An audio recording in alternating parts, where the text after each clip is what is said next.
I chair the Ways and Means Committee. All three pieces of legislation today came through my committee, and I'm excited about that. As many of you know, when I started my career here about 9 years ago, I always wanted a tax code that looked fair, low, and simple. And I think some of the work that we're doing today will get us to that. I want to thank Representative Binsfeld for the work that she did in the first piece here in moving that resolution forward. So we're excited about getting that done. The second one is that requires legislative oversight for federal grants, federal money, not all grants, federal emergency money that comes into the state. And I'll tell you why. My title is representative. I represent the 60,000 people in eastern Brown County.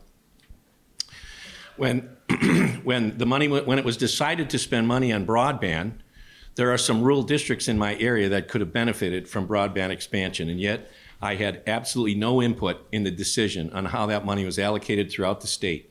And that's not what I was elected for. So I think that's just a small example of why I think that piece of legislation needs to move forward. Now keep in mind, that requires a constitutional amendment. This will be the second time we move that forward. Then it goes to the public at large for a vote on the ballot and see what the people of Wisconsin say. The big piece that we're going to be doing today is the tax bill that Representative Steffen talked about.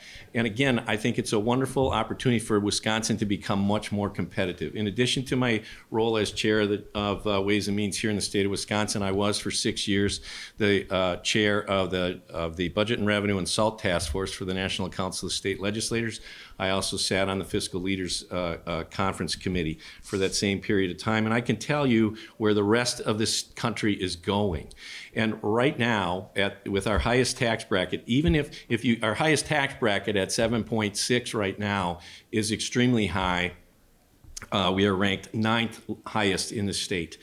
Even if you didn't have that, our third bracket at 5.5 right now would still be 22nd highest in the state. So, and it doesn't end there. So it's bad enough that that third bracket is the 22nd worst in the state. I mean, in the country, but then we have one higher than that.